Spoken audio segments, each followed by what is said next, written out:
أنزله القرآن وجعله شفاء وهدى ورحمة لذوي الإيقان ونشهد أن لا إله إلا الله وحده لا شريك له ونشهد أن سيدنا ومولانا محمدا عبده ورسوله أما بعد فأعوذ بالله من الشيطان الرجيم بسم الله الرحمن الرحيم قال الله تبارك وتعالى وكذلك أخذ ربك إذا أخذ القرى وهي ظالمة إن أخذه عليم شديد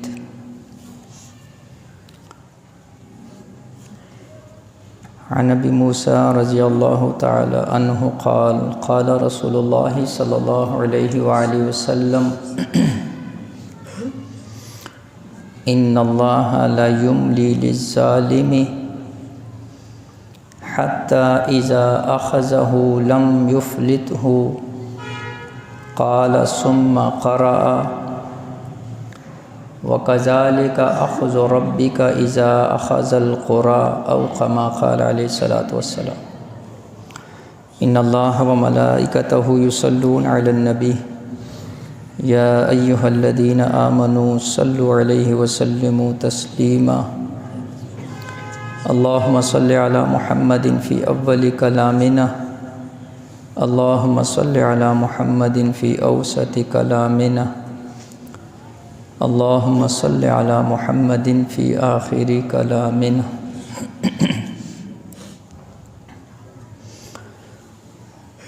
میرے دوستو بھائیو عزیزو، اللہ جل شانہ کی صفات میں سے ایک صفت ہے جس کو صفت حلیم کہتے ہیں۔ اللہ کی ذات حلیم ذات ہے۔ حلیم کا معنی بردبار ہوتا ہے۔ حلیم اللہ کی جو صفت ہے،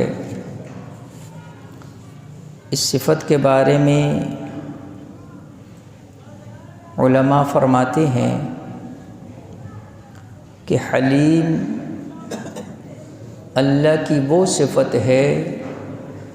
جس کی وجہ سے اللہ جل شانہ اپنی مخلوق پر ظاہری اور باطنی رحمت نازل فرماتے ہیں، اور حلیم اللہ کی وہ صفت ہے جس کی وجہ سے اللہ پاک انسانوں کو، گناہگاروں کو، فساق فجار کو، کافروں کو مہلت دیتے ہیں کہ یہ انسان توبہ کر لے، اپنے گناہوں سے پیچھے آ جائے۔ اللہ پاک اس پر فوراً اپنا عذاب نہیں اتارتے ہیں، اللہ پاک مہلت دیتے ہیں، اور یہ صفت حلم کی وجہ سے اللہ کی ذات حلیم ہے، اور اگر اللہ کی یہ صفت نہ ہوتی تو اللہ ہمیں ہمارے گناہوں پر فوراً پکڑ لیتا، اور اللہ کی پکڑ فوراً آ جاتی، اور اللہ قیامت سے پہلے ہی قیامت کا منظر ہمیں دکھا دیتا۔ لیکن یہ اللہ کی صفت ہے کہ اللہ پاک مہلت دیتا ہے، اللہ پاک بردبار ہے، اللہ پاک فوراً نہیں پکڑتا ہے۔ تو جو عقل مند ہوتا ہے، جس کے لیے اللہ نے ہدایت لکھی ہوتی ہے، وہ اس مہلت سے فائدہ اٹھاتا ہے اور توبہ کر کے اللہ کی طرف رجوع کر لیتا ہے۔ اور جو ازلی ابدی بدبخت ہوتا ہے، جس کا دل اللہ نے سخت کر دیا، تو وہ اللہ کی طرف سے ان آزمائشوں، مصیبتوں، تکلیفوں کے بعد بھی وہ اللہ کی طرف رجوع نہیں کرتا ہے۔ لہٰذا اللہ پاک نے انسان کو جو مہلت دی ہے، اور اللہ پاک انسان کے اوپر چھوٹی چھوٹی پریشانیاں، تکلیفیں، مصیبتیں لاتا ہے، تاکہ یہ انسان میری طرف رجوع کر لے، ان پریشانیوں کے اندر یہ اللہ کی طرف متوجہ ہو جائے، اور جو پریشانیوں کے اندر اللہ کی طرف رجوع نہیں کرتا تو ایسوں پر پھر اللہ کی ایک ہی دفعہ کی پکڑ آتی ہے، اور ان بطش ربک لشدید، اللہ فرماتے میری پکڑ پھر بڑی سخت ہے، اس کو پھر تم برداشت نہیں کر سکو گے۔ تو اللہ پاک کا قانون یہ ہے جس کو اللہ نے قرآن کے اندر بیان کیا، وَلَا نُذِيقَنَّهُم مِّنَ الْعَذَابِ الْأَدْنَىٰ دُونَ الْعَذَابِ الْأَكْبَرِ لَعَلَّهُمْ يَرْجِعُونَ، اللہ فرماتے ہیں میں تم کو چکھاؤں گا چھوٹے چھوٹے عذاب، دون العذاب الاکبر، بڑے عذاب سے پہلے، قیامت کی سختیوں سے پہلے، جہنم کے عذاب سے پہلے میں تمہیں چھوٹی چھوٹے عذاب، تکلیفیں، مصیبتیں، آزمائشیں، پریشانیاں اس میں مبتلا کروں گا، لعلہم یرجعون، تاکہ تم میری طرف رجوع کرو، اور جو اس میں بھی رجوع نہیں کرتا تو پھر اللہ پاک نے ایسوں کے لیے دردناک عذاب تیار کیا ہوا ہے۔ اللہ پاک نے قرآن کے اندر متعدد جگہ پہلی قوموں کا ذکر کیا، ان کے حالات بیان کیے۔ اللہ نے اس قرآن کو امت محمدیہ صلی اللہ علیہ وآلہ وسلم کے لیے قیامت تک کے لیے ہدایت کا، رہنمائی کا ذریعہ بنایا ہے، اور حضور علیہ الصلوۃ والسلام نے خود دنیا سے پردہ فرمانے سے پہلے فرما دیا کہ میں تمہارے لیے یہ دو چیزیں، میری سنت اور اللہ کا قرآن، یہ دو چیزیں تمہارے لیے چھوڑ کے جا رہا ہوں، جب تک تم ان کو مضبوطی سے پکڑے رکھو گے تم کبھی بھی گمراہ نہیں ہوگے۔ لہٰذا قرآن کی تلاوت تو ہم کرتے ہیں، لیکن اس قرآن کو سمجھنے کی بھی کوشش کریں، اس میں اندر غور و فکر بھی کریں کہ اللہ نے اتنی قوموں کا بار بار کیوں ذکر کیا، اللہ نے بطور عبرت کے ان کے اوپر جو عذاب آئے ان عذابوں کا بار بار ذکر کیا، مجھے اور آپ کو فکر دلانے کے لیے کہ اللہ آج بھی وہی قدرت والا ہے، اللہ وہی طاقت والا ہے، اللہ ہی کے قبضے میں زمین اور آسمان ہیں، اللہ ہی کے قبضے میں ساری مخلوقات ہیں، اللہ کے قبضے میں سارے فرشتے ہیں، اللہ جس طرح ان ساری مخلوق کو بطور نعمت کے لایا ہوا ہے، اللہ انہی نعمتوں کو اپنے عذاب کے اندر بھی تبدیل کر سکتا ہے۔ اللہ نے پہلی قوموں کا ذکر کیا، ہوا اللہ کی نعمت ہے، اللہ نے اسی ہوا کو ایک قوم کے لیے عذاب کا ذریعہ بنا دیا۔ پانی اللہ کی نعمت ہے، اللہ نے اسی پانی کو ایک قوم کے لیے عذاب کا ذریعہ بنا دیا۔ لہٰذا اسی طرح آگ یہ انسان کے فائدے کے لیے استعمال ہوتی ہے، لیکن جب اللہ پاک اس کو خلاف لاتا ہے یہی آگ انسان کی تباہی اور بربادی کا ذریعہ بن جاتی ہے۔ اللہ نے قرآن کے اندر ایک جگہ نہیں، میں نے عرض کیا کئی جگہ اس کو ذکر کیا، اور میں نے آپ کے سامنے جو آیت تلاوت کی سورہ ہود اور اس کی آیت نمبر 102 ہے، اللہ جل شان فرماتے ہیں وَكَذَلِكَ أَخْذُ رَبِّكَ إِذَا أَخَذَ الْقُرَىٰ وَهِيَ ظَالِمَةٌ، اللہ فرماتے ہیں جب میں کسی علاقے کو، کسی بستی کو، کسی قوم کو پکڑتا ہوں، لیکن ان کی پکڑ کی وجہ کیا ہوتی ہے، وَهِيَ ظَالِمَةٌ، اس لیے کہ وہ ظالم ہوتے ہیں۔ اور میں نے آپ کو ایک پچھلے بیان کے اندر ظلم کا بتایا، سب سے بڑا ظلم وہ شرک ہے، سب سے بڑا ظلم، سب سے بڑا ظلم اللہ کی ذات کا انکار ہے، اللہ کے ذات کسی کو شریک کرنا ہے، اس سے بڑا ظلم کائنات کے اندر کوئی نہیں ہو سکتا۔ لہٰذا اور اس کے بعد اللہ کی مخلوق کے اوپر ظلم کرنا، اللہ کی مخلوق کو تنگ کرنا، اور پھر اللہ کی مخلوق میں اللہ کو سب سے زیادہ محبوب جو ہیں وہ ایمان والا ہے، ایمان والوں کو تنگ کرنا، ایمان والوں کو ایذا پہنچانا، ایمان والوں کو تکلیف پہنچانا۔ اللہ پاک اپنی ایک جاندار عام مخلوق کے اوپر بھی اللہ پاک جو ہے وہ ترس کھاتا ہے، پھر ایمان والے کا مقام اللہ کے ہاں بہت زیادہ ہے۔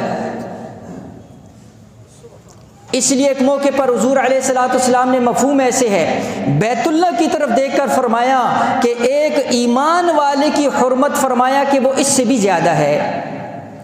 ایک ایمان والے کا جو مقام ہے، حضور علیہ السلام نے بیت اللہ کی طرف اشارہ کر کے فرمایا کہ ایمان والے کی حرمت، عزت، مقام، مرتبہ وہ اس سے بھی زیادہ ہے۔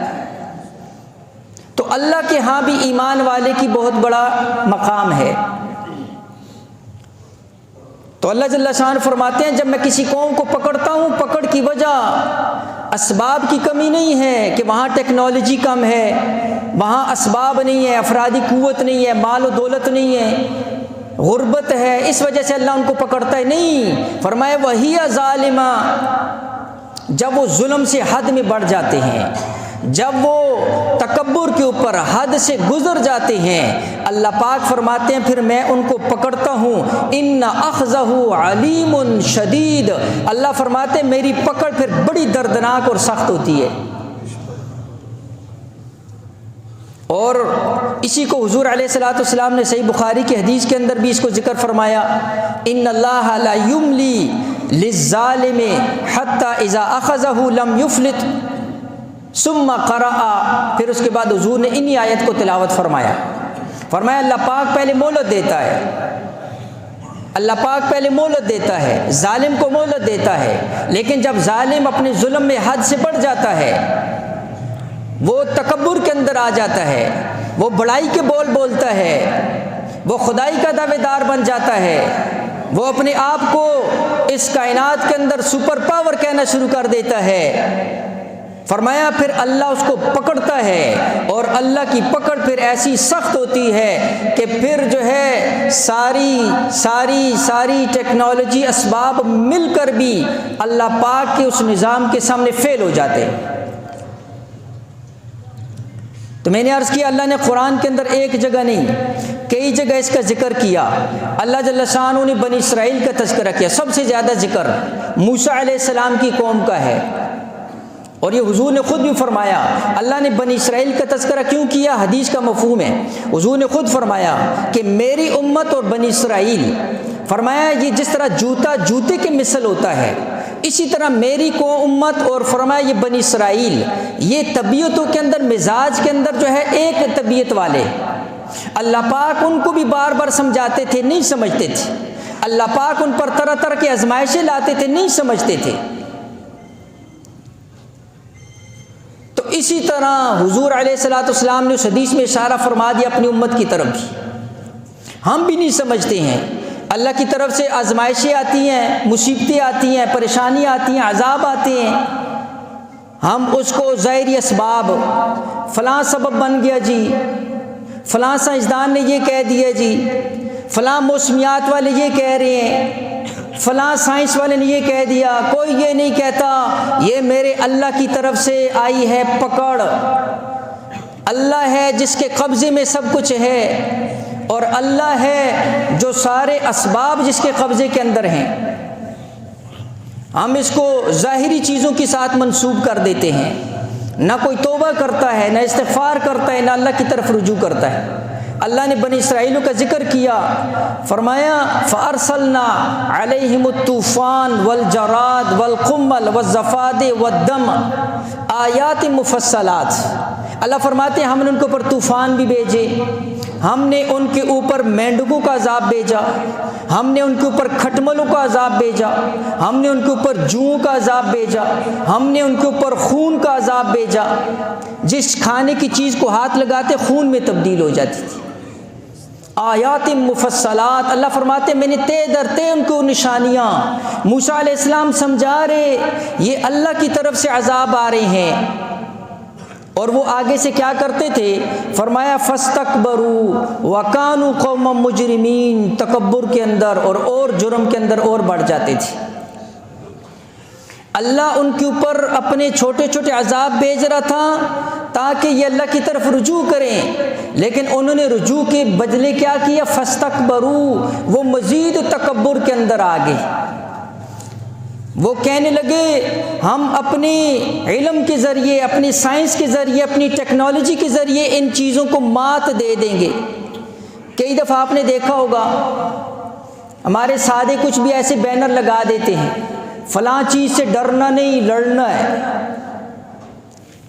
کوئی اللہ کی طرف سے وبا آ جاتی ہے، ہم کیا کہتے ہیں؟ اس سے لڑنا ہے، بینر لگے ہوتے ہیں۔ تم اللہ کی قدرت سے، اللہ کے ساتھ تم جب اللہ کی پکڑ آئے گی،